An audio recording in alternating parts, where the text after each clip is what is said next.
ញៀបសួរបងប្អូនថ្ងៃ21ខែ2 2026បាទខ្ញុំបាទវរៈថនបានមកដល់ព្រៃឫស្សីបងប្អូននេះមកដល់ហើយកំពុងតែសម្លឹងបាទនៅគុំឫស្សីបាទនៃផ្សេងខ្លះក៏មានការភ្លើងឆេះអីចឹងបងប្អូនហើយយើងមើលទៅគេលោកមានឫស្សីកម្រវ៉ចងឬឫស្សីចម្លែកអីណាដែលសល់ពីភ្លើងអីក្នុងសុទ្ធតែជារបស់ដែលយើងត្រូវការបងប្អូនបាទនេះឆេះច្រើនដែរចូលរសិនចឹងបងប្អូន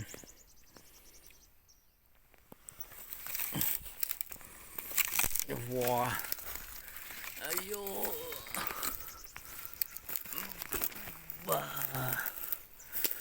បាទនេះមាន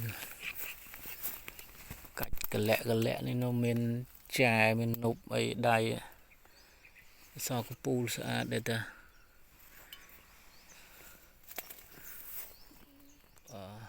មានកដាលសាច់អីបាទអញ្ចឹងប៉ុណ្្នឹងសិនឯងបងប្អូនចាំបានថតជូនបងប្អូនទស្សនាទៀតពងមើលសិនអរគុណ